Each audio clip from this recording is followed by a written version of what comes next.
boa noite a todos que estão aqui participando de mais uma live do programa de pós-graduação em Ciências Exatas e Tecnológicas, o PPG-7, de nível doutorado da UFCAT.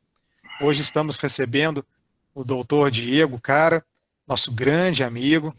O Diego é graduado em Ciências Biológicas pelo Centro Universitário da cidade, a Universidade. Ele tem mestrado em Engenharia de Processos Químicos e Bioquímicos na Universidade Federal do Rio de Janeiro, UFRJ, e tem doutorado em Engenharia de Processos também Químicos e Bioquímicos pela mesma universidade.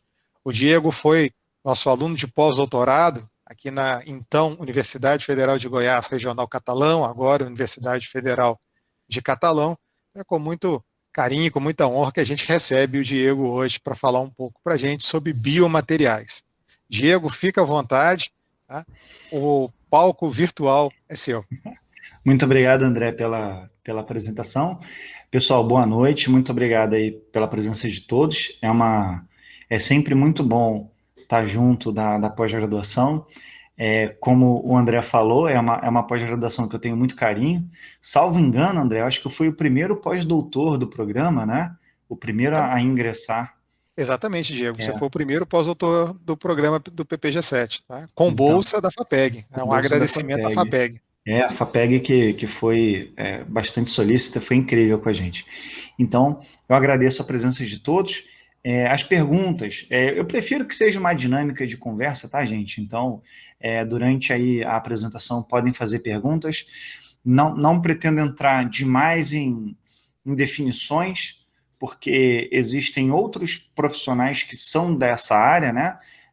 Específicos de biomateriais. Biomateriais é um assunto, como eu posso dizer, quando a gente termina o doutorado, tá, gente? A gente tem a liberdade de poder começar a estudar o que a gente gosta, né? Então, eu estudei fitorremediação, estudei biomateriais, que são assuntos que me interessam, mas não necessariamente eu tenha desenvolvido um trabalho acadêmico em cima do assunto.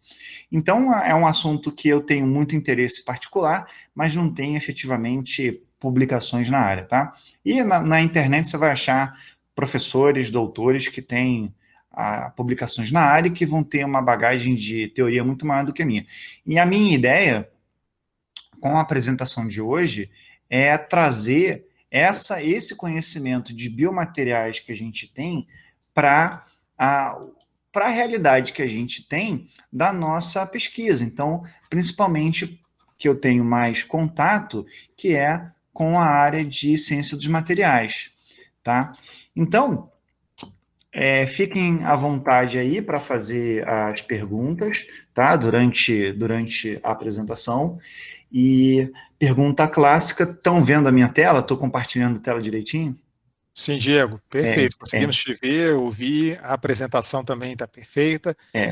Só vou pedir para todos os presentes manterem, por favor, as suas câmeras e microfones desligados. Ao final, teremos uma rodada onde vocês poderão abrir as câmeras e interagir com o Diego, mas durante a apresentação, usem, por favor, o chat, tá? Muito obrigado. Beleza, então é isso, né? O clássico do live e aí estão vendo a minha tela, me ouvindo, me vendo bem.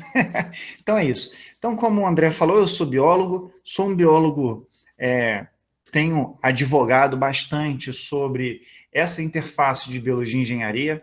Na UFRJ, eu fiz na Escola de Química, né? Na Faculdade de Engenharia Química, a pós-graduação. É uma pós-graduação multidisciplinar, da onde, se não me engano, a Tamara, que a gente estava conversando mais cedo, que está na Alemanha, ela é egressa também do mestrado, com certeza. E por que eu advogo tanto nessa área de interação de biologia e engenharia? Porque eu acho que são duas áreas que têm muito conhecimento, que poderiam estar trocando. Eu vou dizer dessa maneira, poderiam estar trocando, né? Porque eu desejo que seja uma troca mais intensa, tá? Então, eu advogo tanto para que os biólogos comecem a olhar para a área de engenharia com mais intensidade e peço também para que os engenheiros olhem para as áreas biológicas também com um olhar mais de aprendizado, porque a gente tem muito para trocar aí. Tá? Então, eu sou biólogo, fiz mestrado e doutorado na UFRJ, pós-doutorado, aqui eu botei o FCAT, mas oficialmente foi Universidade Federal de Goiás, Regional Catalão, tá? Eu tenho esse projeto de divulgação científica, Guerrilha Acadêmica, estou fazendo um jabazinho, a gente está no Instagram, Facebook, YouTube, e aí depois, vocês tiverem interesse, pode procurar a gente lá.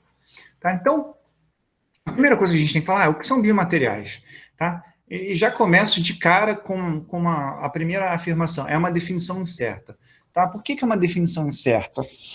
Porque com o desenvolvimento de tecnologias cada vez mais sofisticadas, para a gente definir claramente o que é um biomaterial, fica, em alguns aspectos, um pouco nebuloso. Mas a gente pode entender o seguinte, que existem duas estratégias principais que a gente pode pensar. Uma, que são materiais que estão em contato com os seres vivos, tá? Então, por exemplo, a gente pode pensar em implantes, órgãos substitutos, que sejam, por exemplo, que tem uma função biológica, por exemplo, uma válvula metálica ou uma válvula que é uma válvula do coração que é produzida em porco, né? Isso é muito sensível para mim, por quê? Porque a minha mãe, ela fez uma operação no coração, né? Então ela teve o externo, esse osso aqui do peito cortado, abriu as costelas dela, né? Colocou o coração para fora, trocou uma das válvulas, eu não lembro qual que é. A válvula da minha mãe é a válvula metálica, colocou de volta o coração, fechou tudo e o externo dela é grampeado, né? E aí a minha mãe passou por esse procedimento, ficou um ano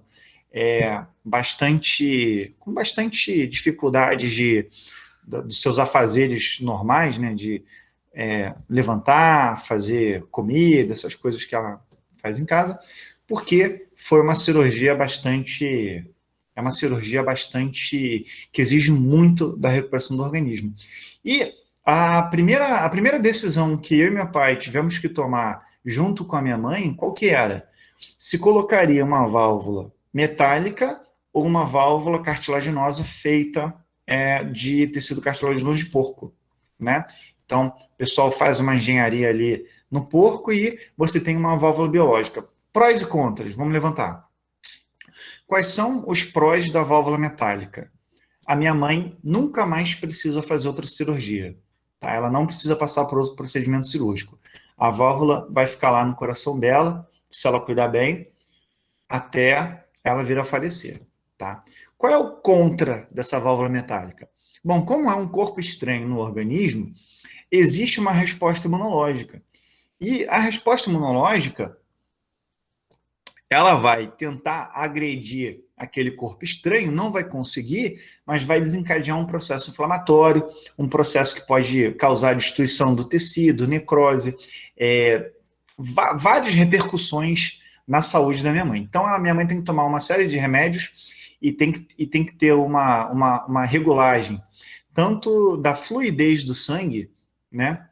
Ela tem que tomar um fluidificante, quanto com a imunidade ali, para não ter os danos a formação de problemas na válvula. Por outro lado, né, então os prós e contras aí da válvula metálica, que é que a minha mãe tem, que a gente decidiu. Minha mãe, ela fez a operação, a cirurgia, se não me engano, ela tinha 58 anos, 55 anos, já tem bastante tempo. E qual era os e da válvula feita ali de cartilagem de porco? Quais são os benefícios dela? Bom, você não tem que tomar remédio nenhum. Apesar de ser um corpo estranho também no organismo, não é exigido nenhum medicamento. Não tem que fazer rotinas de exame de sangue, não tem que acompanhar nada. Colocou lá, só cuidar da saúde como qualquer pessoa deveria cuidar da saúde. Qual é o contra?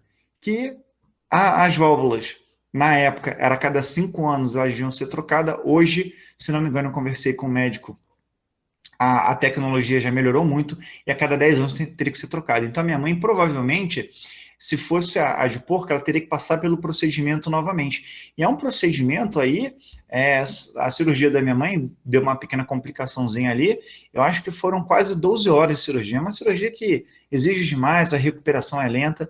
Então, para que minha mãe não passasse, né, repetidas vezes por esse trauma, que é a cirurgia, eu, minha mãe e meu pai decidimos colocar a válvula metálica, né? Então, a contrapartida é que todo mês minha mãe tem que ir lá no médico, fazer acompanhamento cardiologista, tem que fazer exame de sangue, acompanhar NR lá, que tem que estar um número, toma varfarina e minha mãe às vezes esquece, desregula, e aí pode ser prejudicial para ela, tá? Então, nesse contexto, se a gente pensar essa válvula que a minha mãe tem, é um material que não é um material de origem biológica, mas está em contato com a minha mãe. Então, a gente pode pensar que são biomateriais. Existe uma engenharia de materiais por trás da formação daquela estrutura para que a resposta dela no organismo seja a melhor possível, entende? Porque a gente tem que pensar que o organismo, toda a ação que nós temos no organismo, ele vai ter uma reação, né? A gente pode pensar na engenharia isso muito fácil como física, né? Ação e reação. Só que o organismo ele é muito mais complexo.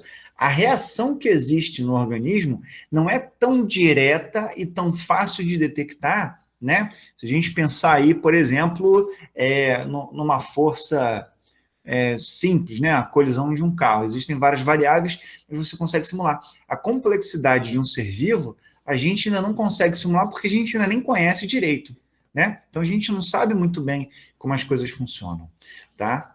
Tem muito conhecimento, mas ainda falta muita coisa para descobrir.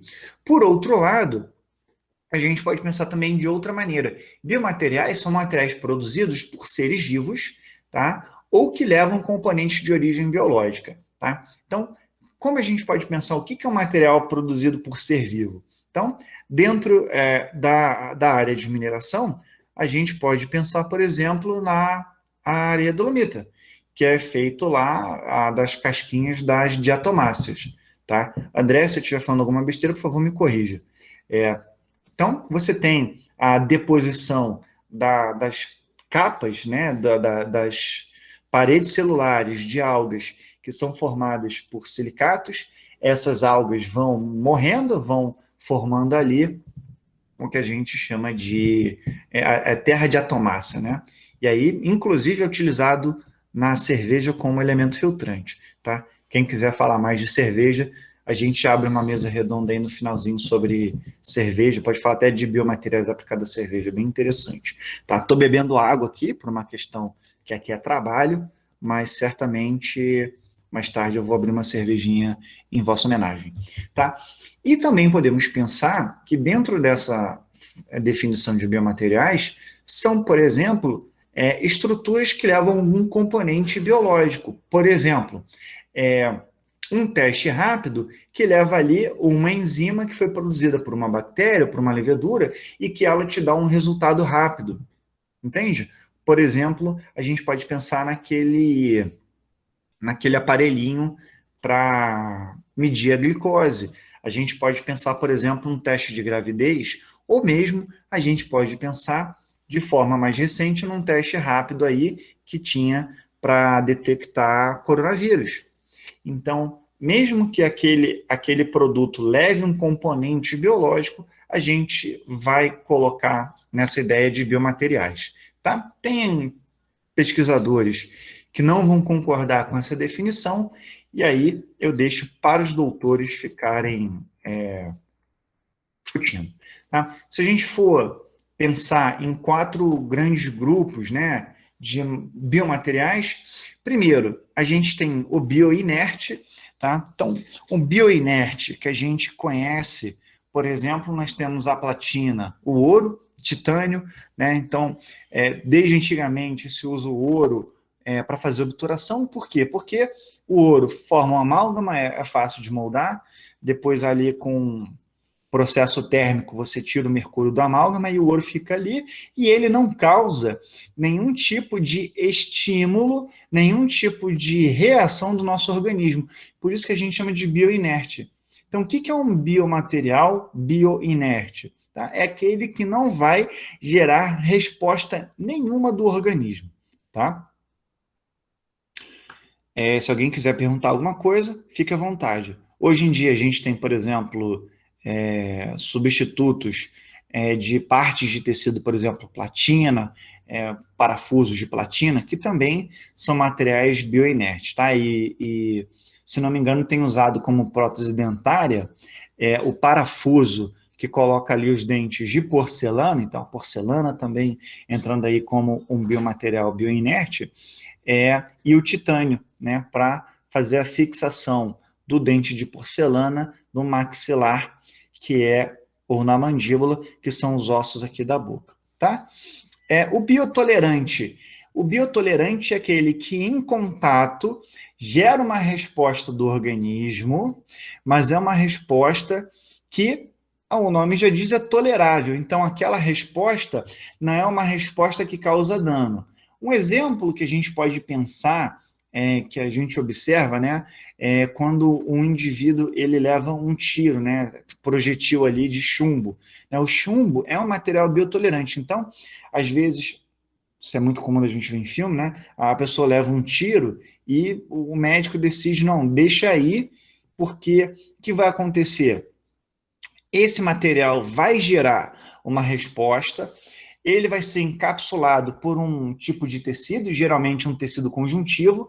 Então, o projetil que está ali dentro do organismo do indivíduo, ele vai receber uma capa de tecido conjuntivo e vai ficar ali encapsulado. Essa é a palavra que a gente diz, encapsulado nesse tecido, e aí ele está isolado do organismo do indivíduo, não causando nenhum problema.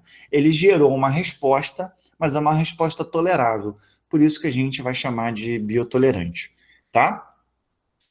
Aí nós entramos no terceiro grupo, que são os bioativos. Então, tem aqueles bioinerte que não gera resposta nenhuma, tem aquele que gera uma resposta mas muito, muito pequena e o organismo consegue lidar bem com ele, e o bioativo, que vai gerar uma resposta imunológica, uma resposta fisiológica, perdão, não necessariamente só imunológica, e essa resposta é uma resposta que você tem interesse que aconteça, né, que seja estimulada alguma coisa. Por exemplo, a gente pode pensar aí num microchip que vá respondendo aos níveis de glicose e liberando insulina, tá? Para o nosso queridíssimo, eu vou ter que falar, para o nosso queridíssimo presidente, a gente tem a vacina aí com chip que vai estar dando a localização das pessoas, né? Se a gente tivesse essa tecnologia, estaremos avançadíssimos. Então, se tivesse essa vacina, tivesse um chip e o nosso estimado presidente estivesse correto, seria um material ali bioativo, porque ele está gerando uma resposta no organismo, tá? Não existe nenhuma vacina que vá dar chip, nenhuma vacina que vá dar nenhum tipo de resposta, eu até perdi a palavra, nenhum tipo de resposta sem fundamento, tá, pessoal? Então, podem tomar vacina aí com todo cuidado. Sou obrigado a falar isso porque, inclusive, tem amigos meus médicos dizendo que o índice de vacinação está baixo, né? Então, vamos tomar um cuidado aí com isso. E um material que seria, por exemplo, biomimético, seria um material que ele simula exatamente o comportamento do nosso organismo.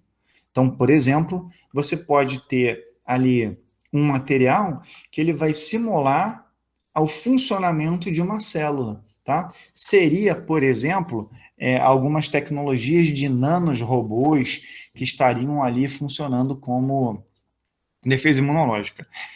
Existe pesquisa para o desenvolvimento dessa tecnologia mais avançada de nanorobôs, tá? Inclusive alguns estão utilizando aí partes de célula, células mesmo, para construção de maquinário biológico, bioquímico, ou você poderia ter um material, por exemplo, uma pequena redezinha de algum material que conseguiria formar ali um processo de cicatrização. Então, você também tem esse tipo de material que ele vai mimetizar uma função do organismo.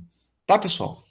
Então, são os tipos que a gente poderia pensar são esses. Esses tipos, tá, são o que a gente pensaria que tem função biológica, tá? Tem a função biológica em contato com o organismo. Existem outros biomateriais que nem entram nessa classificação. Por exemplo, Vamos dar um exemplo prático. Existem bactérias aqui que tem estudos que ela tem a capacidade de, através de nutrientes que você vai dando para ela vai sintetizar, por exemplo, estruturas minerais.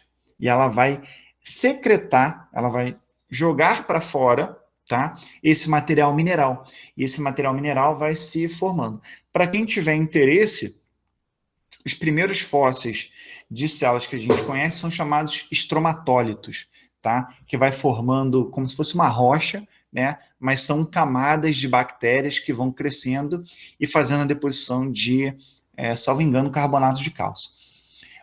Hoje em dia, tem pesquisadores trabalhando com esse tipo de bactéria, tá?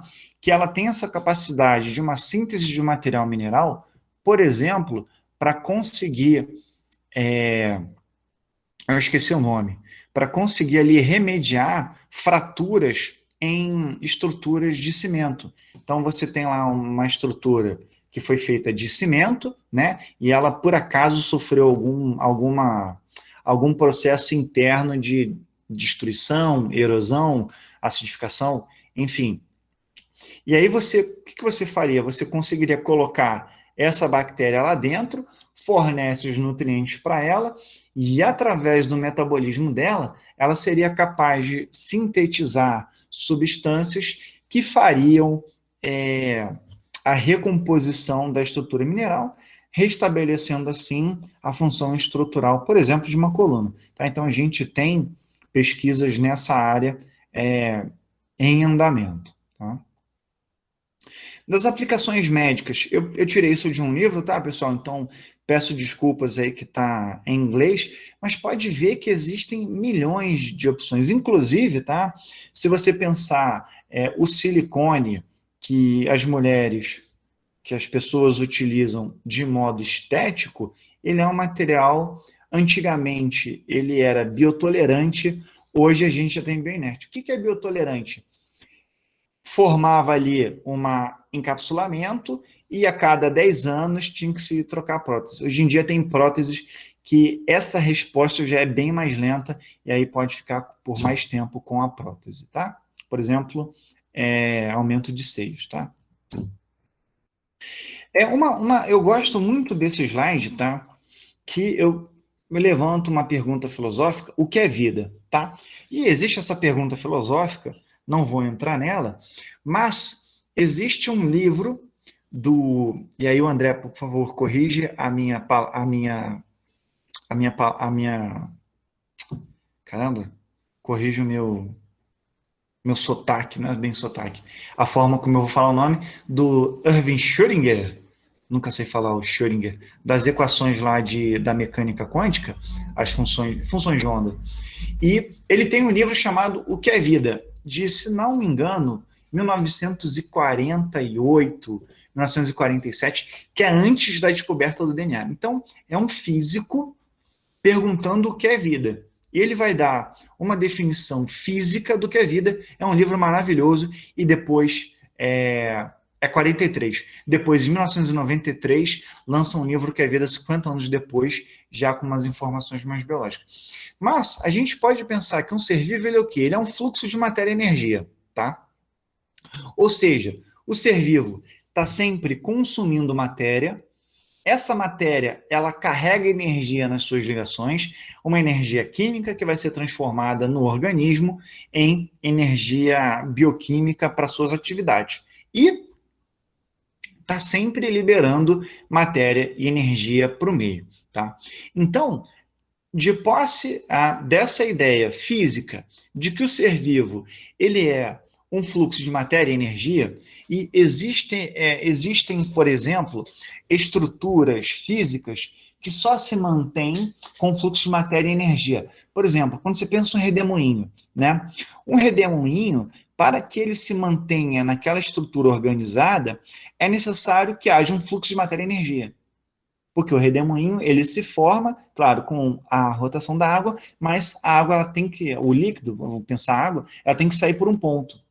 E para que ele se mantenha aquela estrutura, você tem que ter uma entrada de água. Então, você tem que ter um fluxo de matéria e a energia é ali, não existe um fluxo direto que a gente observe, mas é o próprio ato de você dar aquele início e depois a energia potencial, a energia gravitacional ali, de pressão entre o topo do fluido e o final do fluido, que vai criando esse fluxo de energia. Tá? Se esse fluxo de energia parar, ou seja, se você for fazer isso na gravidade, não vai dar certo. Tá? E se você não tiver um fluxo de matéria, também não funciona. Então, a gente pode pensar um ser vivo como sendo um fluxo de matéria e energia. Tá? Por que eu quero falar isso?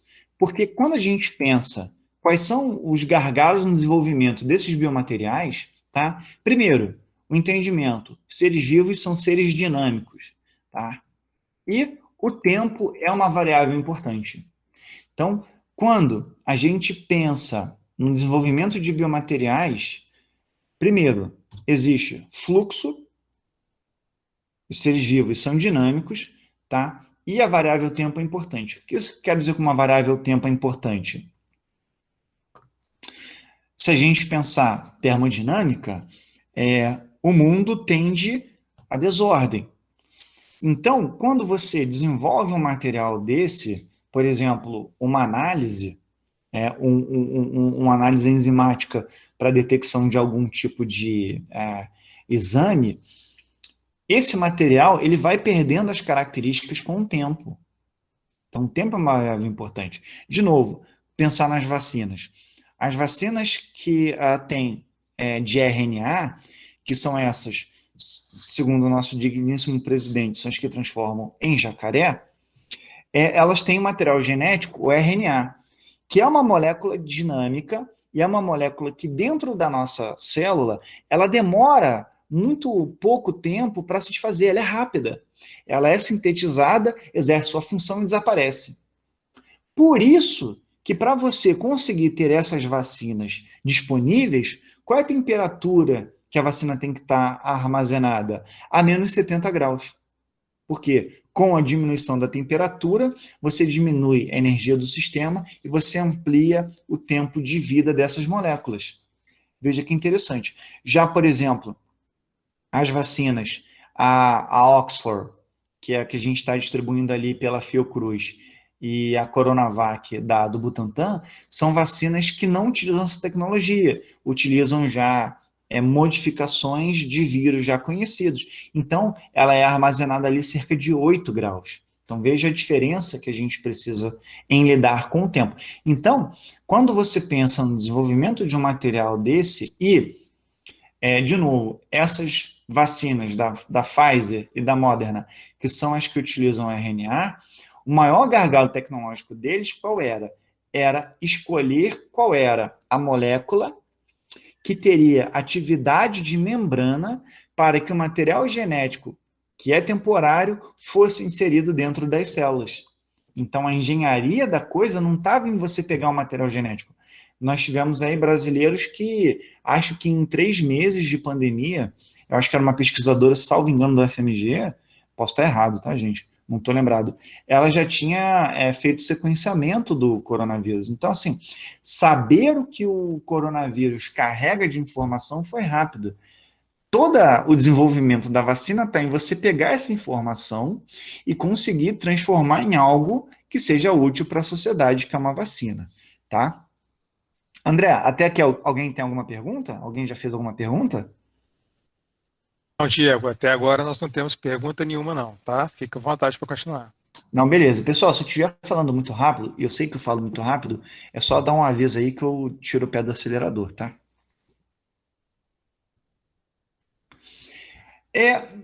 Eu peguei esse trabalho do Pires de 2015, tá? E existe uma evolução da funcionalidade em relação ao tempo dos materiais. Então, os primeiros materiais que eram desenvolvidos, tá? Eram, aí pensando naquela aplicação médica, tá, gente? Uma aplicação mais direta.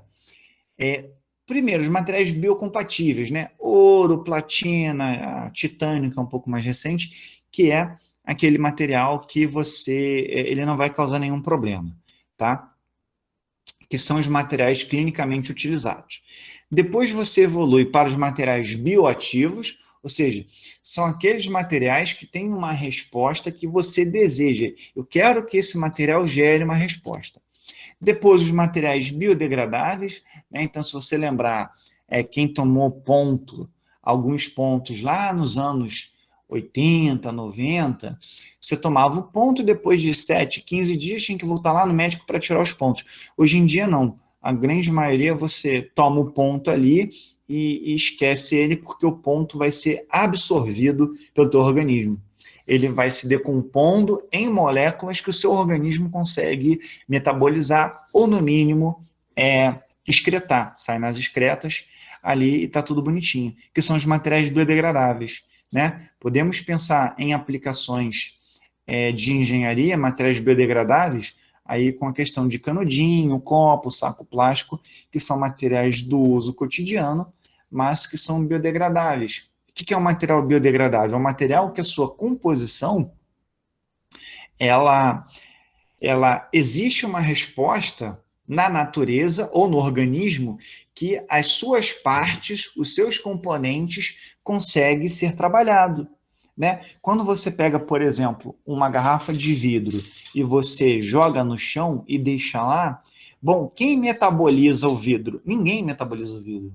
O vidro não é um material que seja metabolizado por nenhum micro-organismo, por nenhum organismo. Então, ele vai ficar lá simplesmente por ação do tempo, né? Pela própria termodinâmica da coisa, que vai lá, processos erosivos, que vai decompondo aquele material.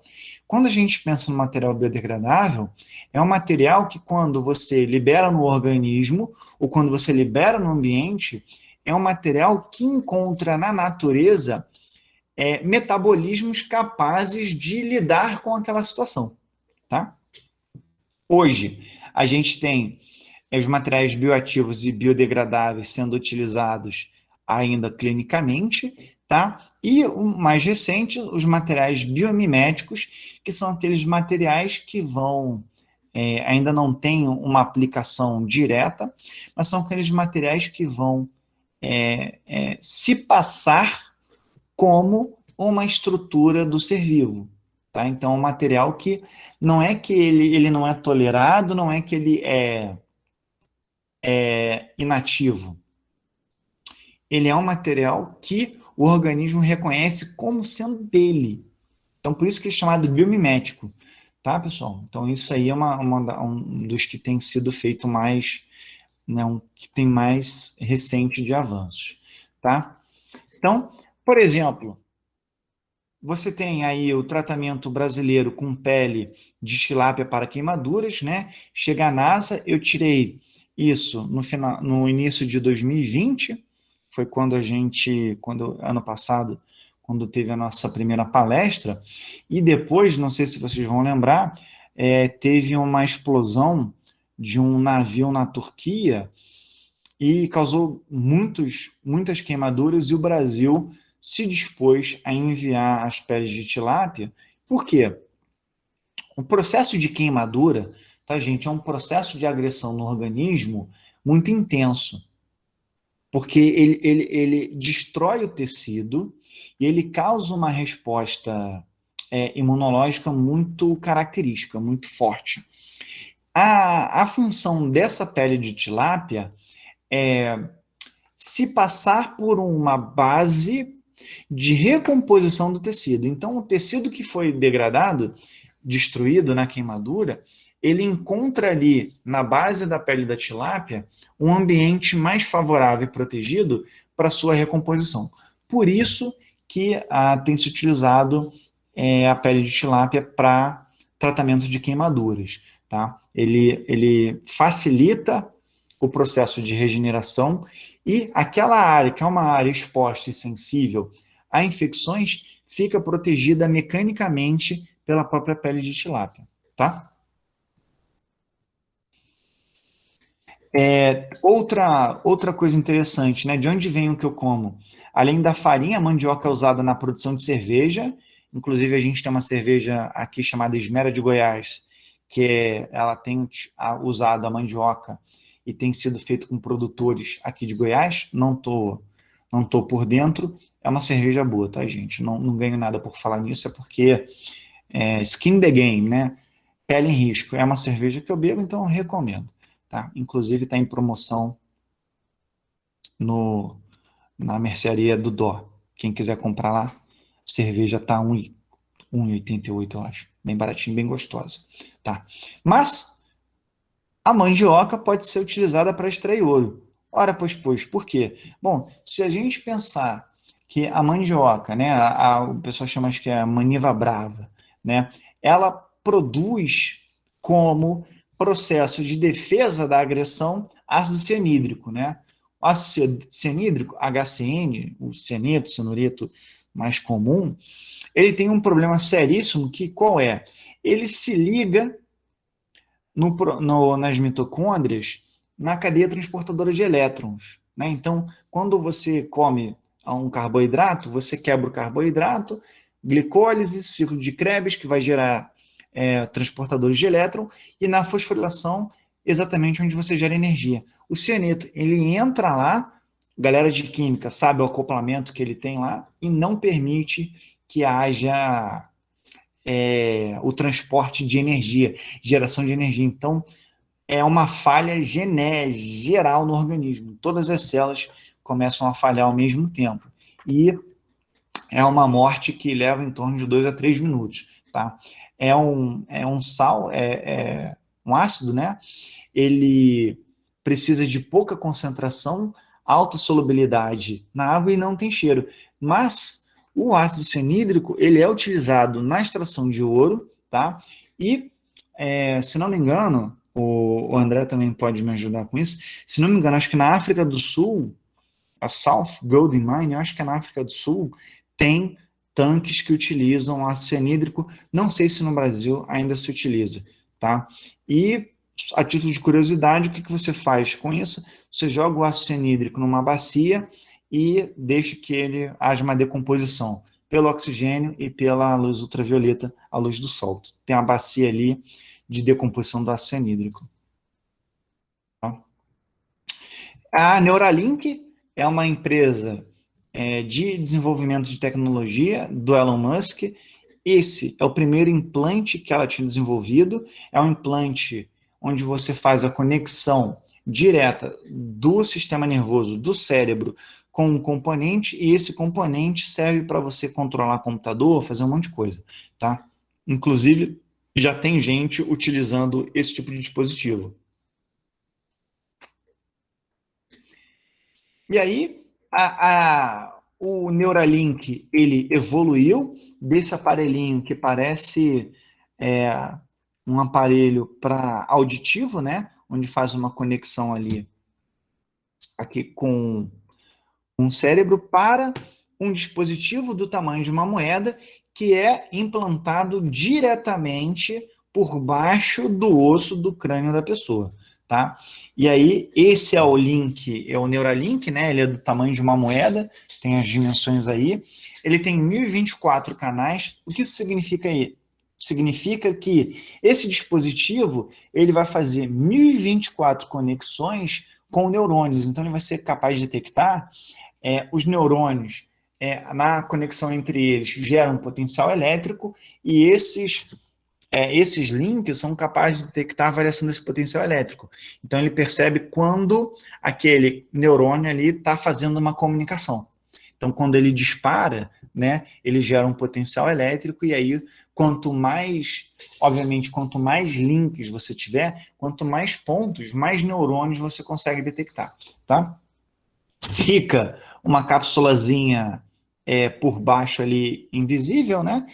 Você consegue trocar a bateria, e você recarrega lá, igual o celular que você carrega por aproximação, né?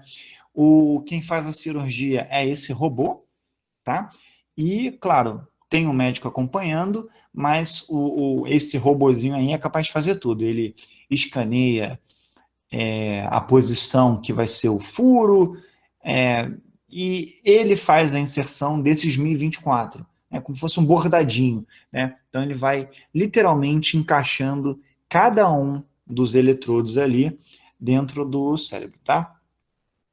Hoje, a Neuralink tem cerca de 26 vagas abertas para pronto preenchimento, engenheiros de biomateriais, engenheiros de todas as áreas, muita gente para trabalhar, cientista de dados, então o pessoal da matemática aí, a ciência dos dados para essa área de tecnologia está sendo bastante demandado, tá?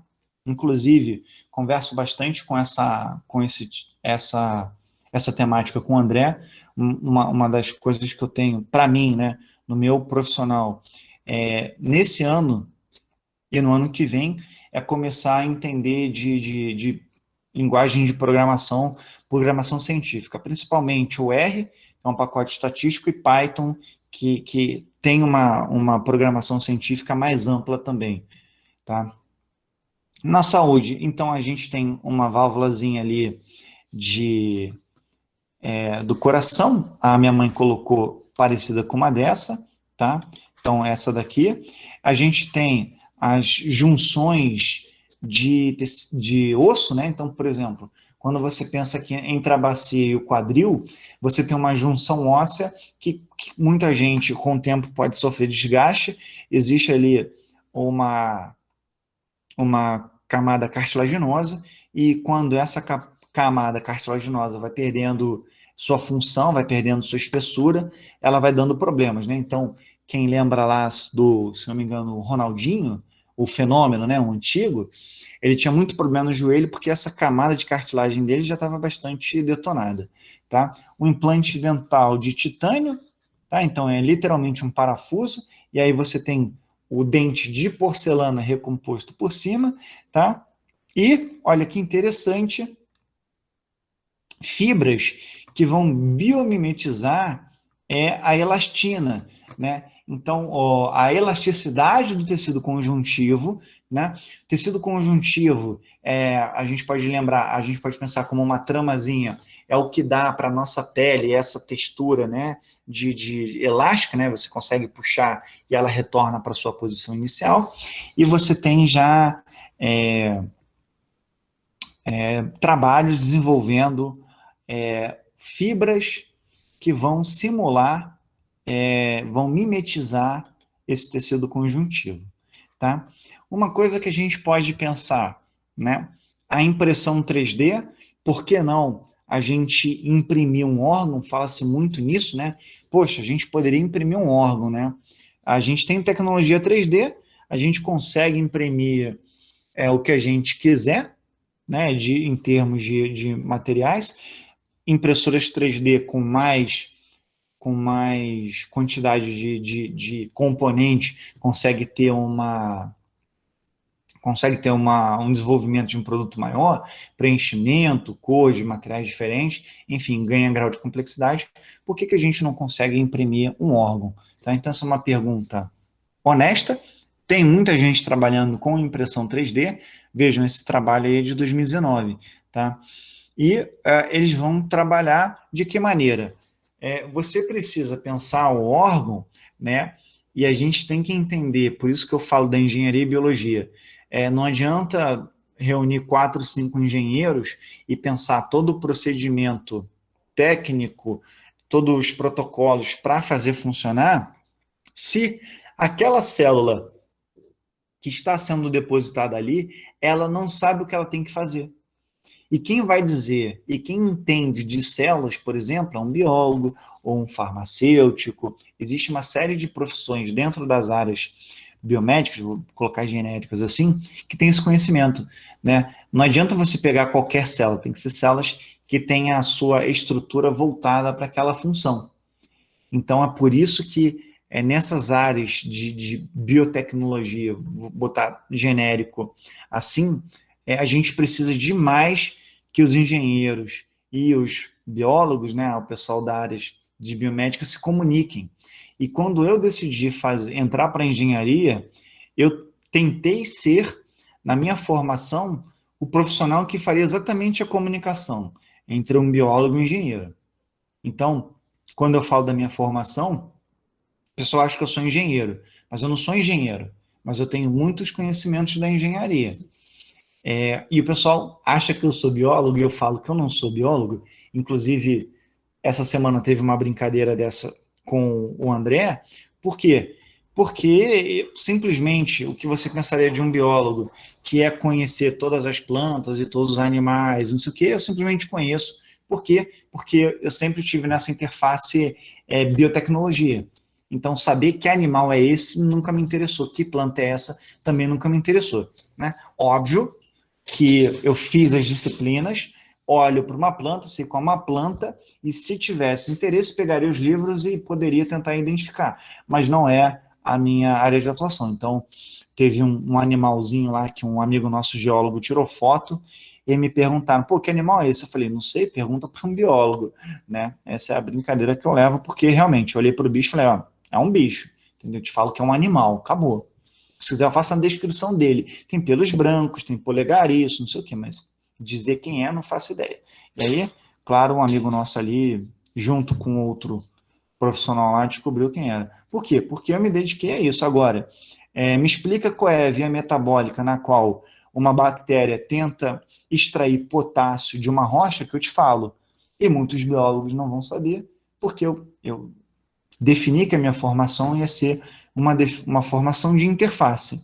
Né? Então, eu não sou o melhor biólogo do mundo, também não sou o melhor engenheiro, nem sou engenheiro, mas, de fato, numa equipe multidisciplinar, eu consigo transitar em todos os grupos. Tá?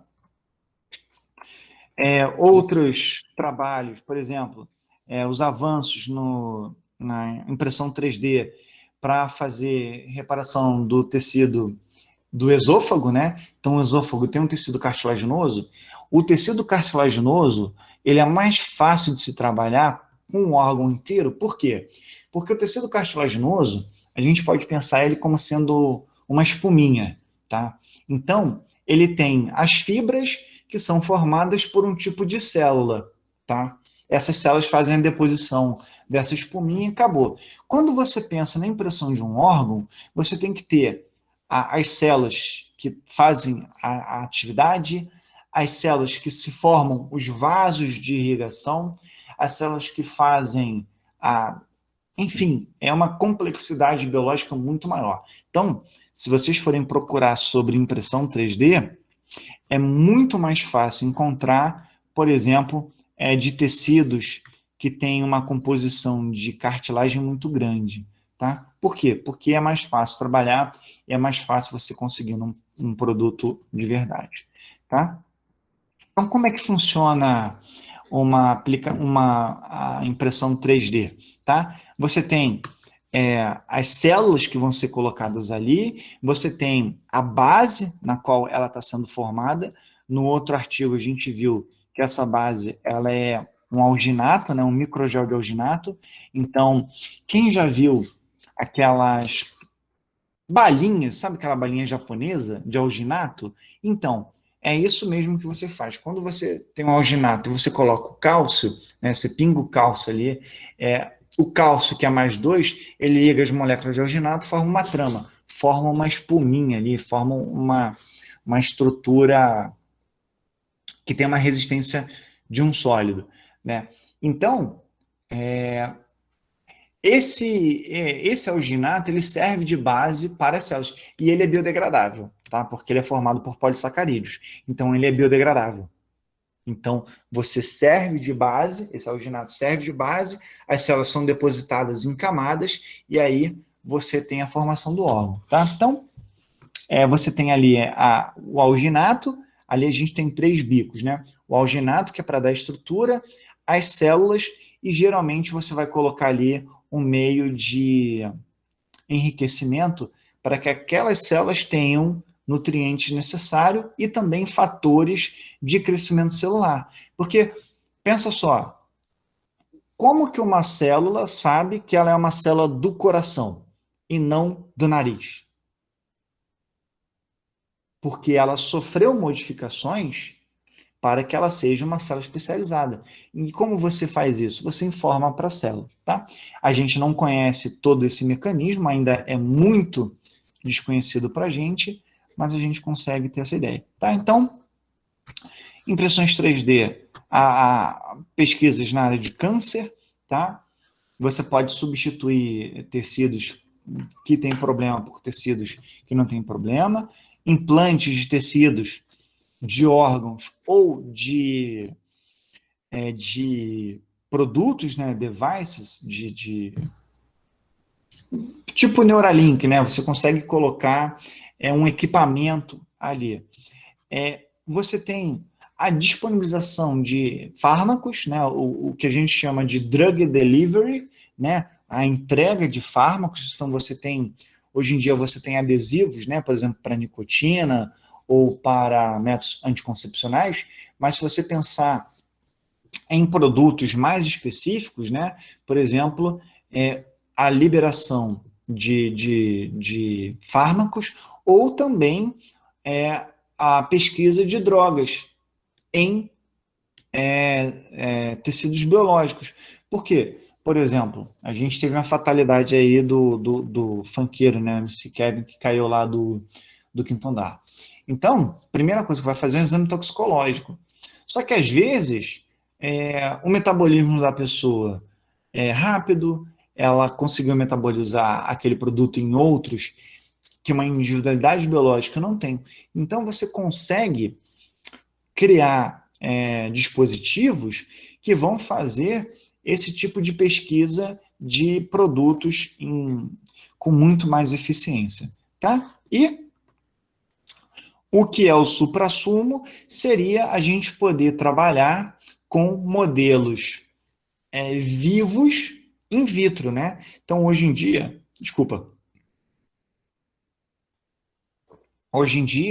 a gente trabalha, por exemplo, com ratinho, com modelos vivos, né? Você trabalha com rato, trabalha com cachorro, com coelho.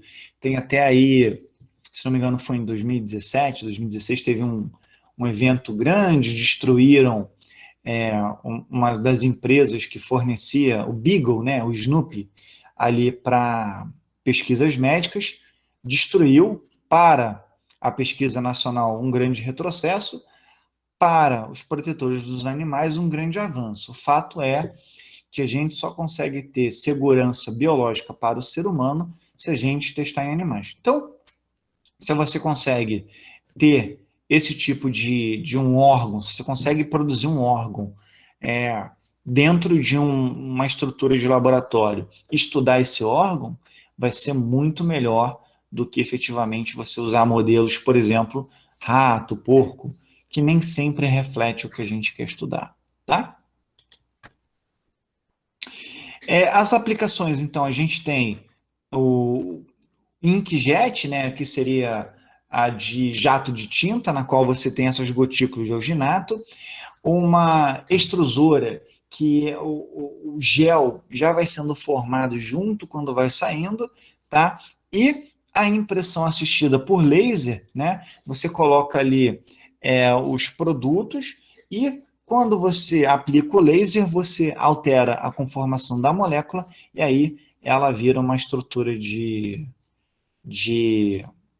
sustentação, tá? A gente tem muitas pesquisas, né, que vão servir de base de crescimento celular. Aqui eu estou trazendo para vocês um monte, tá? Então, ó, o alginato que a gente falou, a quitosana, alginato gelatina, o colágeno que é feito tecido conjuntivo, tá? O dextran, as fibrinas que são fibras também, proteínas do nosso organismo, a elastina. Então, você está usando esses chamados hidrogéis, né, que formam estruturas sólidas, mas com alto teor de água, para a formação de bases de crescimento celular, e os que são sintéticos, né? Então, PEG, o plurônico, metilcelulose, aí que a gente utiliza bastante, e o gel IMA, tá? E, obviamente, não deixo de falar, quando eu estava falando lá dos robozinhos, né, ou brincando lá com os microchips, existe uma tecnologia, a nanotecnologia, e muita gente trabalhando para que sejam feitos dispositivos nanométricos, mas que são utilizando produtos biológicos ou utilizando em seres vivos, tá? Então, você consegue aí, por exemplo, um modelo de DNA, tá? Uma molécula de DNA, ele é uma molécula informacional, formando geometrias aí mais complexas. Então, essas geometrias teriam funções, por exemplo, de estruturar, de criar membranas, de criar passagens, dispositivos, de criar diversas funções materiais dentro do nosso organismo, tá? Pessoal, o que eu tinha para falar era isso, foi rapidinho, né? E aí, estou aberto aí para a gente agora fazer um bate-papo. Diego, parabéns pela apresentação, super interessante. Nós temos uma pergunta aqui, ela foi encaminhada até alguns minutos atrás, mas acabei que eu não consegui uma brecha para te parar e por isso eu lhe peço desculpas. Mas o nosso amigo Neilton Tapajós, ele coloca a seguinte afirmação aqui, ó, que no caso da mineração, são empregadas mantas de estabilização para taludes, inclusive até nessas próprias mantas que são biodegradáveis, cresce vegetação nelas. Mas aí ele queria saber se no tocante a essa propriedade para biomateriais, o material biodegradável, quanto de um produto precisa ser 100% degradável para ele ser considerado biodegradável? Nessa pergunta muito interessante, tá? O que a gente pensa, né? O que é uma coisa, o que é um material biodegradável, tá? E essa pergunta para a gente, ela é muito clara. Não sei se alguém já teve experiência aqui de pegar um saco plástico biodegradável, né? Esquecer no fundo do armário, e quando você vai pegar, ele vai estar esfarelando, né? E uma pergunta que a gente faz é: o que é efetivamente biodegradável? Então, para uma resposta direta para o Neilton, é o seguinte: biodegradável é efetivamente aquele material na qual, deixado na natureza, ele desaparece. E ele desaparece por ação de organismos vivos. Por isso, biodegradável. Então, como é que a gente sabe que um material é biodegradável? Porque a gente faz ensaios de biodegradação. Como? Por exemplo, se eu quero saber se um plástico é biodegradável, eu coloco aquele plástico e vejo se ele vai servir de fonte de energia para alguma bactéria, alguma levedura, algum fungo. A gente trabalha com micro-organismo porque, primeiro, é muito mais fácil da gente trabalhar, é muito mais rápido e muito mais barato, né? E se a gente pensar na natureza, os organismos que são naturalmente decompositores, ou seja, são aqueles organismos chamados lixeiros da natureza, são bactérias e fungos. Então, qual é o ensaio que a gente faz? Vamos supor, Newton trabalha na mineração e desenvolveu um novo reagente. Ele quer saber se esse reagente ele é biodegradável ou não para adicionar valor agregado ao produto dele. Então, o que ele faz? Ele vai encaminhar isso para um laboratório que vai avaliar se existem protocolos, se consegue ser degradado por bactérias, por fungos, principalmente bactérias e fungos, tá? Então é isso, Newton. Efetivamente tem que ser decomposto por algum organismo vivo, tá? Ótimo, Diego. Diego, uma pergunta agora de curiosidade minha, pessoal, tá? Nós sabemos, e você também mostrou, os materiais que são os biocompatíveis, como é o caso do titânio, para implantes, né? Você falou das válvulas. E o que, na sua opinião, deve ser aí a tecnologia que vai vingar agora para os próximos anos? A gente continuar nos metais, cerâmicas, polímeros, né, esses materiais que podem ser impressos hoje nas impressoras 3D orgânicas ou não? O que você pensa aí para o futuro, Diego, dos biomateriais? Fazendo uma projeção assim, né? Eu acho que, vamos lá, vou botar a curto prazo, tá? Como é alta tecnologia, eu vou dizer que curto prazo nos próximos 5, 10 anos.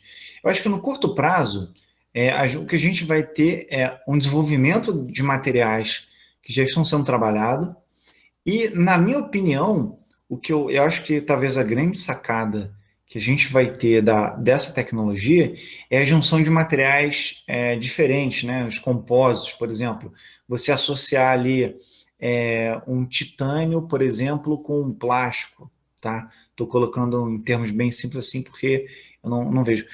Que aí você consegue criar estruturas mais complexas usando materiais que você já conhece. No futuro, claro, como desejo, seria a bioimpressão, né? A impressão 3D de estruturas biológicas complexas, né? Então, você chegar lá, por exemplo, e conseguir imprimir um fígado, tá? Eu acho que nos próximos, talvez, 30 anos, a gente já chegue a ter alguma coisa desse tipo. Aí eu vou te dizer que é longo prazo, tá? Essa especulação que eu faço, né? Futurologia. Mas continuando aí nessa especulação, o que você acha que falta para a gente conseguir imprimir um órgão completo? Porque a gente já viu assim na internet aparecendo artigos científicos, as pessoas que cultivaram uma orelha humana nas costas de um rato e coisas do tipo, Isso. né? É, Mas o que falta para essas bioimpressoras chegarem no mercado? então, é o que eu te falei, né? A orelha no ratinho é até antiga, se não me engano, foi na década de 90, 2000, acho que foi 2000, né? Que eles fizeram uma base de cartilagem, botaram por baixo da pele de um ratinho e desenvolveu a estrutura. Porque cartilagem dos tecidos complexos é o mais simples, tá? E, claro, você bota no ratinho por quê? Porque isso é marketing. Com esse ratinho, e a gente precisa de marketing. Como é que a gente vai dizer que algo funciona em escala mundial? Você começa com ratinho e fala, bom, eu faço em ratinho, se você me der uma fazenda com porcos, eu produzo isso, isso e isso. Tá? Então você prova a tua tecnologia através de um artigo mais simples e um artigo de marketing. E tem que ser feito, tá? Agora, quando você pensa, olha que interessante a tua pergunta, quando você pensa num órgão mais complexo, tá? Vamos pegar o coração, que é muito sensível para a gente, tá? Para mim, porque minha mãe operou. Vamos lá, você tem a estrutura do coração. A estrutura em si é um tecido muscular, a gente chama de tecido muscular cardíaco, né? Que é diferente do nosso músculo porque é contração involuntária e ele tem uma estrutura diferente. Primeira coisa que acontece, não é só um músculo, não é só pegar uma célula muscular, porque você precisa colocar a célula muscular que dá ali a estrutura e a movimentação. Aí você tem as membranas de recobrimento, chamado pericárdio, que é um outro tipo de célula. Então você tem que ter muscular, células de recobrimento. Depois você tem as próprias células que formam o tubo, os vasos que irrigam o coração, porque ele precisa receber nutrientes e precisa despachar. Lembra do fluxo? Então ele precisa receber nutrientes, precisa despachar excretas. Então o coração em si, ele é cheio de artérias e veias ali que recebem esses materiais. Você precisa ter um sistema nervoso. O batimento cardíaco é um disparo nervoso. Você tem células nervosas ali, o sino atrial, que vai disparar para fazer a contração dos átrios e do ventrículo. Então você tem que ter sistema nervoso. Então não é só muscular, é muscular, conjuntivo, tecidos de vaso, pericárdio, nervoso. E aí vai crescendo complexidade. E as dificuldades, primeiro, da onde eu tiro essa célula? Ah, beleza. Eu vou pegar uma célula tronco, que é uma célula que guarda as informações mais primitivas, ela não se diferenciou em outra, e vou diferenciá-la em uma célula do coração. Tá, mas o que ativa uma célula para saber que ela é de um coração? A gente não sabe. Então a gente tem a célula tronco, a gente consegue posicionar ela, mas a gente não consegue falar para ela, ó, você aí vira uma célula de coração, você aí vira uma célula de pericárdio, você aí vira uma célula nervosa. A gente não sabe, entendeu? Por isso que eu acho que vai demorar bastante tempo, botei 30 anos aí, sendo otimista, porque existe uma complexidade muito grande dentro dos seres vivos, né? Então a gente está partindo aí para estruturas muito complexas, muito complexas. Metabolismos diversos, né? Quando você pega o material genético da tua pele, do teu coração, do teu fígado, todas elas têm a mesma informação genética, o DNA é o mesmo. Então, o que muda de uma célula para outra? Bom, que a célula da pele ativa alguns genes. A célula do músculo cardíaco ativa outros genes. Primeiro, não sabemos que genes são esses. A grande maioria não. Segundo, que a gente não sabe como que ativa esses genes. Então, a gente simplesmente não sabe como pegar uma célula e transformar em outra. Se a gente soubesse, não precisa ir para a impressão 3D. Se a gente soubesse pegar uma célula, tronco, e transformar numa célula diferenciada qualquer de um tecido, a gente já dava um avanço na medicina absurdo. Porque aí eu não precisaria, por exemplo, uma pessoa que perdeu parte do pulmão, eu não precisaria produzir um novo pulmão. Eu colocaria células tronco ali e ia deixando que elas se desenvolvessem na célula do pulmão. Só que a gente não sabe. Entendeu?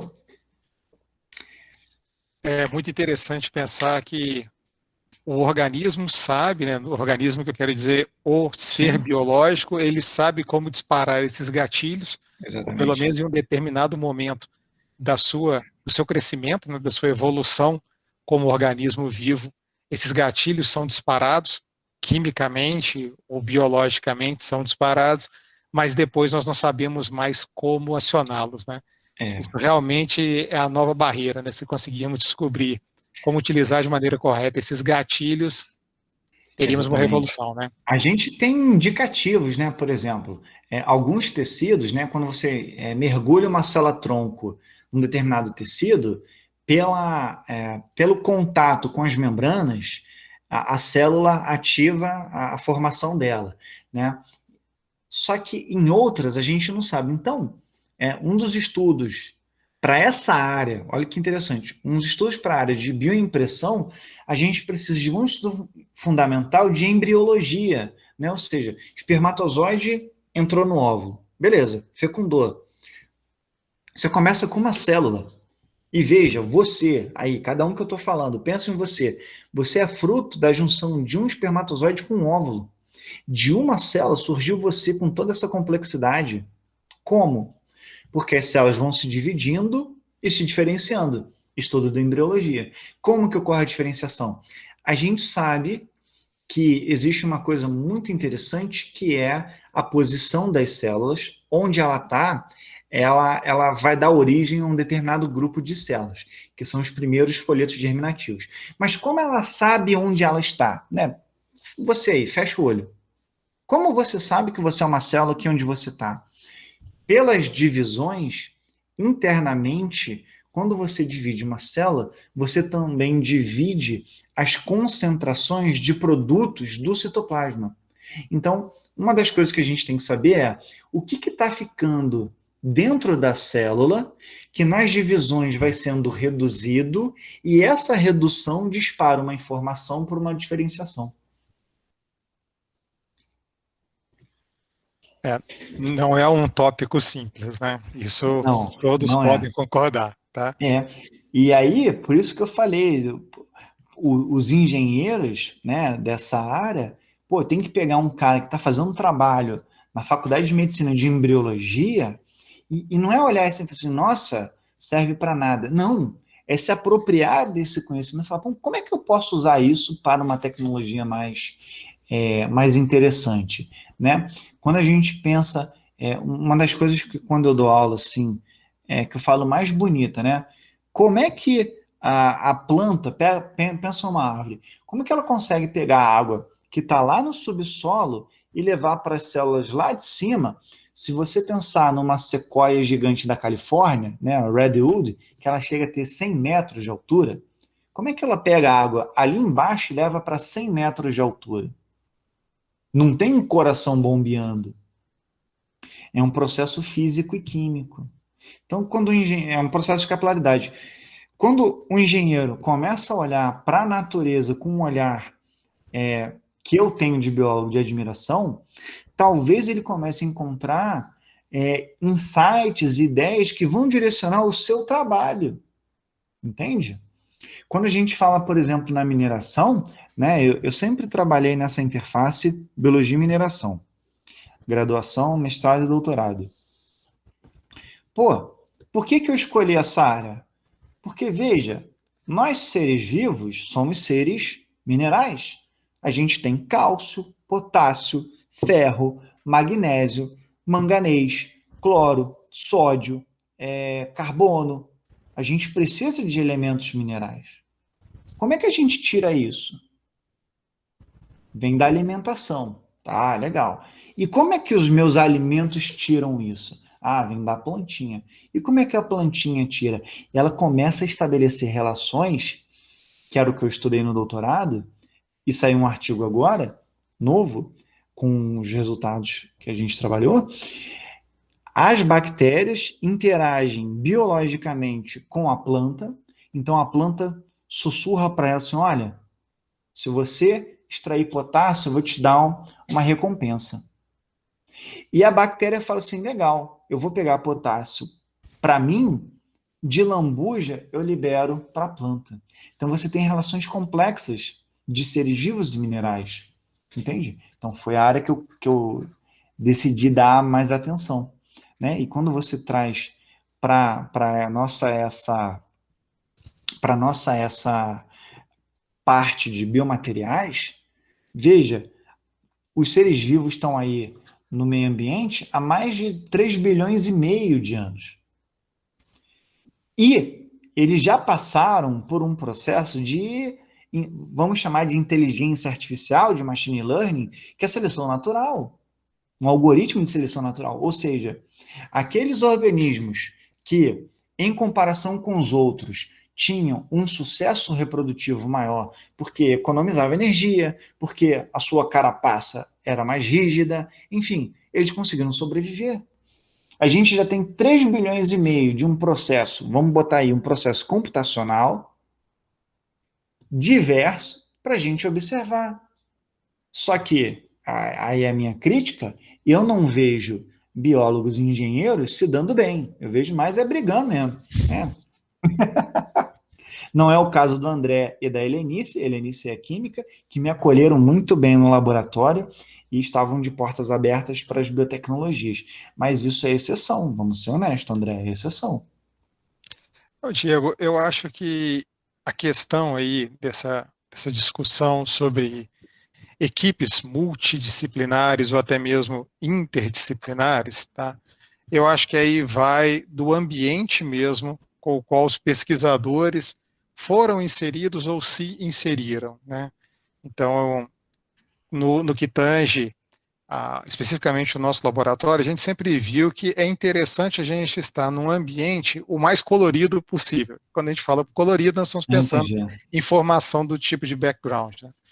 Então, é muito bom quando você está num lugar e tem alguém, por exemplo, da computação, outro da mecânica, outro da elétrica, porque cada um vai ter uma visão diferente sobre aquele assunto. É verdade. Eu acho que a máxima aí é aquela que o chefe chega numa reunião, né, e pergunta o que as pessoas pensam sobre um determinado assunto, e ele fala, a minha opinião é tal, qual é de vocês? Né? E todos concordam com ele, ele manda todo mundo embora, porque se todo mundo vai concordar com tudo que ele fala, ele não precisa pagar salário daquelas pessoas. É né? verdade.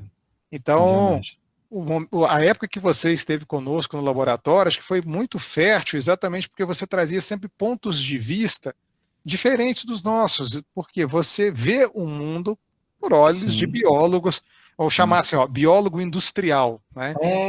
Viu? Já cunhamos um termo novo, tá? É verdade, biólogo industrial. Né? Que é uma coisa que eventualmente a gente não olha, né? E nós olhamos o mundo por um viés mineral.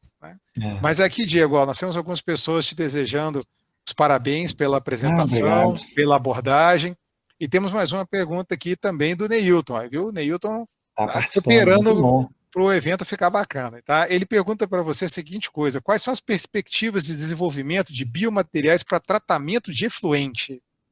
Pô, essa pergunta é maravilhosa, tá? Então vamos lá. A gente já tem pessoas trabalhando com imobilização de células, tá? Então, primeiro você tem que pensar o tratamento do efluente, que tipo de efluente, né?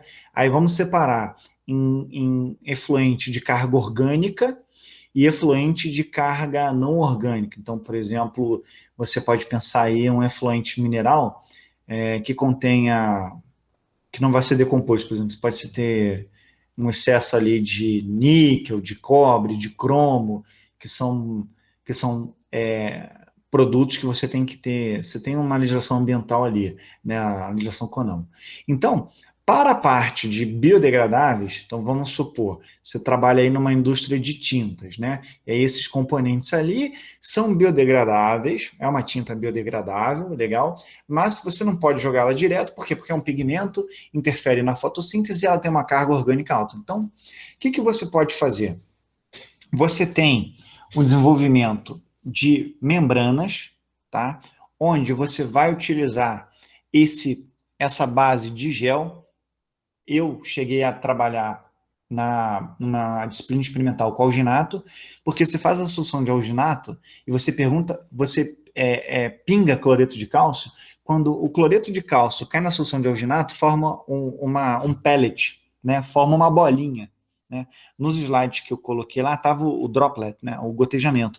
Então, você forma essas bolinhas. Então, você coloca, por exemplo, vamos supor, você quer trabalhar com uma bactéria, você faz uma solução de bactéria e alginato, vai pingando, e aí você vai ter uma bolinha de bactéria envolta nesse alginato. Ou você pode trabalhar com outros químicos.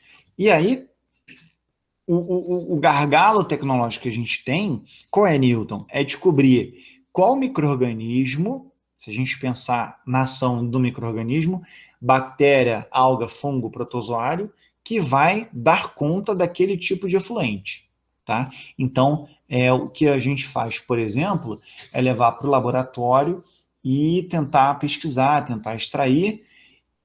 O que a gente faz? A gente utiliza seleção natural.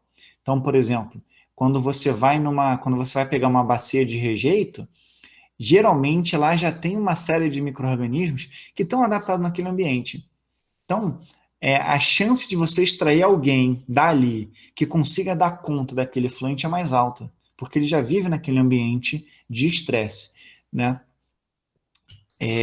Deixa eu complementar a pergunta. Então, nessa parte de degradação de orgânicos, seria essa.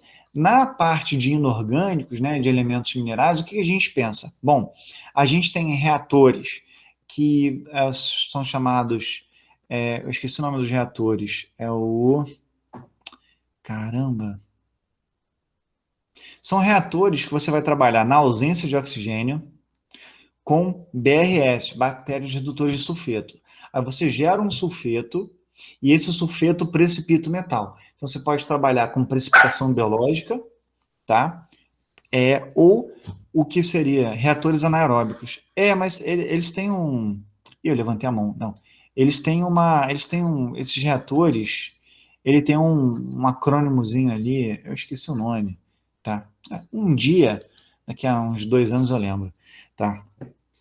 Então, você tem essas bactérias produtoras de sulfeto, que vão causar a precipitação desses elementos, desses metais. Você pode ter, por exemplo, no caso do cromo, né, que você tem o estado oxidativo, cromo 3, cromo 6, né, o cromo 3 altamente agressivo, então você pode ter bactérias que vão fazer a transformação de estado oxidativo para um estado oxidativo menos agressivo, e você pode ter estratégias na qual as bactérias ou outros seres vivos, aí eu já trabalhei com planta, que você vai acumular esse tipo de material, entendeu? E aí você acumula numa estrutura e você sai de um problema grande para um problema menor. Por exemplo, vamos supor que você tenha na tua bacia de rejeito um excesso de zinco, né? O zinco está lá em solução e você não consegue tirar esse zinco. O que você faz? Bom, dependendo das condições, você joga isso para uma planta, A planta acumula esse zinco, você pega essa planta, incinera ela, gera energia, das cinzas você recupera o zinco, porque o zinco tem um valor agregado, tá? Então, tem essa tecnologia. No CETEM, Centro de Tecnologia Mineral, eu tenho uma publicação que eu falo isso sobre fitomineração, tá? E nessa fitomineração, esbarra aí na parte de biorremediação, tá? Esse assunto de remediação de efluentes, tá? De biorremediação, ele é bem mais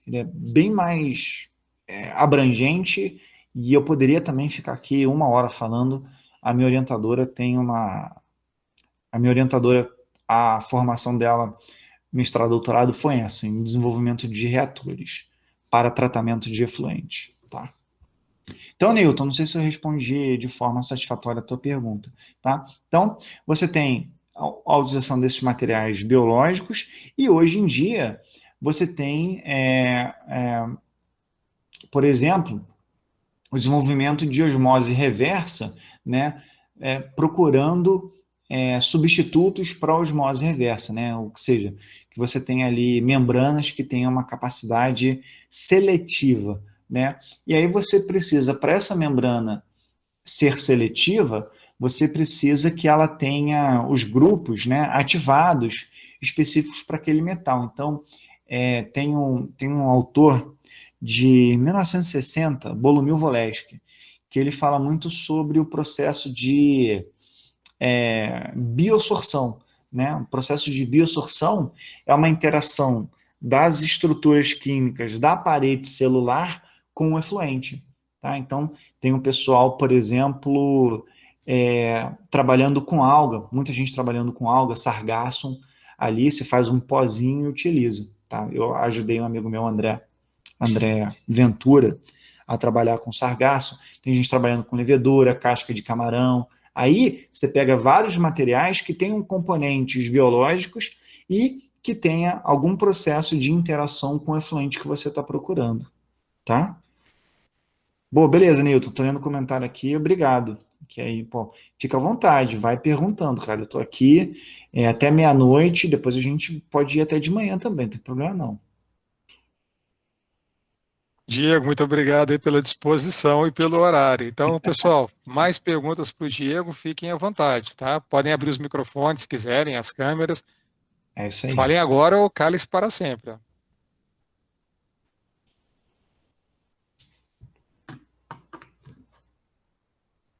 Diego, conta um pouquinho para a gente como é que foi o seu doutorado, então, lá no CETEM. Isso, eu fiz eu comecei, né? Então, qual foi a minha trajetória profissional? Bem resumida, não vou me estender, não. No início do segundo período, fui bem recente, no início do segundo período da faculdade, eu tive um contato com um pesquisador, Luiz Sobral, né? Fui trabalhar lá, e aí eu comecei a trabalhar com processos químicos, né? Eu trabalhei com corrosão de moeda, trabalhei com recuperação de platina, paládio e ródio de catalisador de carro. E no finalzinho ali da minha iniciação científica, eu fiquei 3 anos e meio no CETEM, né? Eu fiquei a graduação inteira, quase.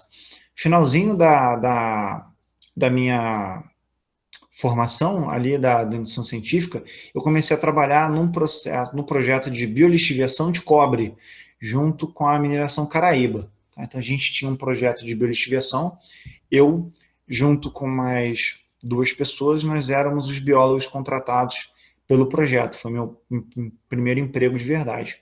Então, eu era o biólogo do projeto. E lá a gente pegou a parte de biolixiviação bem do início e foi desenvolvendo os protocolos.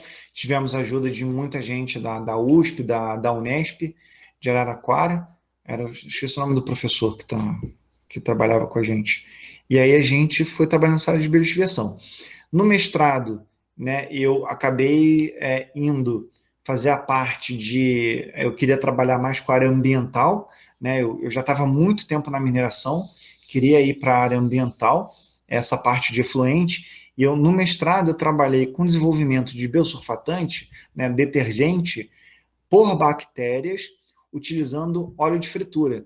Então, eu peguei óleo de fritura, peguei fertilizante e quis produzir um biosurfatante, né, que é utilizado na lavagem de solos, então um detergente biodegradável, eu queria produzir um detergente biológico biodegradável, que ele é utilizado na lavagem de solos para remoção de contaminação de petróleo.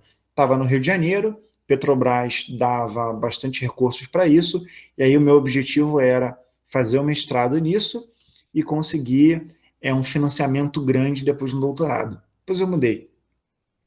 Aí eu tenho a oportunidade de ir para a Espanha, eu passo 3 meses na Espanha, em Almadén.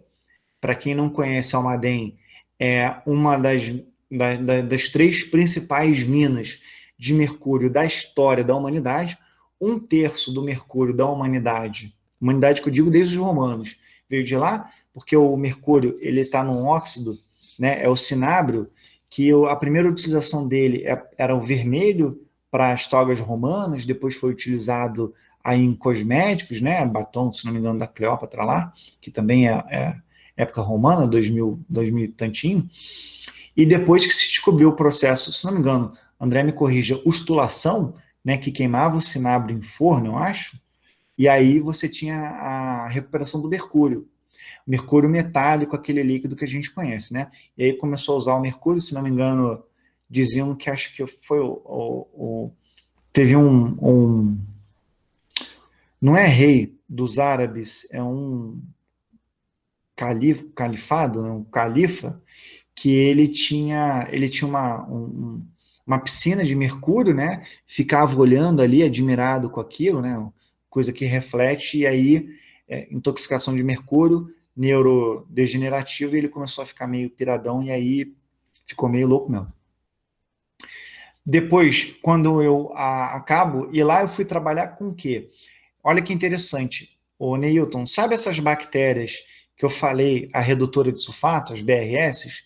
Pois bem, quando o mercúrio entra na célula, se nós humanos, né, a gente pegar mercúrio aqui, quebrar um termômetro, vou quebrar um termômetro de mercúrio, claro, você vai ver que você vai contaminar uma área de mais ou menos 3 quilômetros, né? Ou seja, até a casa do André aqui eu vou contaminar. Por quê? Porque a contaminação é um desvio da concentração natural. Então, eu pego aqui, analiso o mercúrio, está baixo. Quebrei o meu termômetro, aumentou a concentração, desviou do natural, contaminei. A poluição é aquela onde eu vou observar uns efeitos danosos nos seres vivos. Quebrei aqui o mercúrio, morreu o passarinho, aí é poluído. Tá? Mas se eu não observo danos no meio ambiente, nos seres vivos, como desviou da concentração, eu falo que está contaminado. Tá? Ainda não é poluído. E aí, se eu quebrar o mercúrio, se eu quebrar o termômetro, eu contaminei, beleza. Eu fui para Almadén, porque essas bactérias redutoras de sulfato, quando o mercúrio entra nela, o mercúrio é danoso, o que ela faz?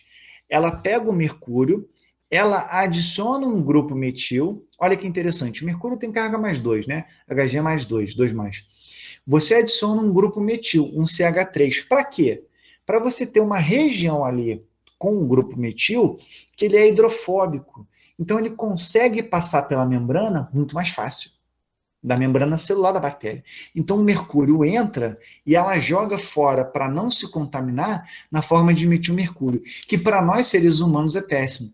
Porque como ele sai pela membrana fácil, ele acessa fácil as redes tróficas, né? Então, as bactérias, outros seres vivos, minhoca, peixes, e aí chega no ser humano. E ele se acumula no nosso organismo e é neurodegenerativo. Então, o metilmercúrio, então a bactéria que estava lá, ela pegava o mercúrio e jogava para fora. A Almadén, como era mineração muito antiga, por exemplo, você chega lá, quando você visita Almadén, tem forno lá de, acho que, ustulação, que tem 600 anos, mais antigo que o Brasil. Entende? E aí, você pega lá na mina, cara, eu entrei na mina, coisa mais bonita, brotando mercúrio metálico ali. E quando você mede o mercúrio, né, a gente usava um equipamento russo, eu esqueci o nome, cara, não vou lembrar do equipamento russo, é uma absorção atômica fria, tá? Desse tamanho, um azulão, bonito demais. Você ia andando com ele e ia medindo ali, você ia vendo, tem tanto aqui, tanto aqui, tanto aqui. A concentração de mercúrio na atmosfera, na cidade de Almadén, segundo indicativos da ONU, seria uma exposição severa à ocupacional. Ninguém poderia viver lá, tá? E aí a Europa, se não me engano, em 2005, ela proíbe a mineração de mercúrio, né? Não se minera mais mercúrio, mas as mineradoras elas estão permitidas a reciclar o mercúrio, tá? E aí, em 2007, eu estou com esse projeto de mercúrio. Quando eu volto para o Brasil, a minha orientadora estava começando um projeto de solubilização de potássio, né? Se você pegar ali o preço de potássio 2009, 2010, se não me engano, ele dispara, chega a $1.000 a tonelada FOB, né? É o maior preço praticado até hoje.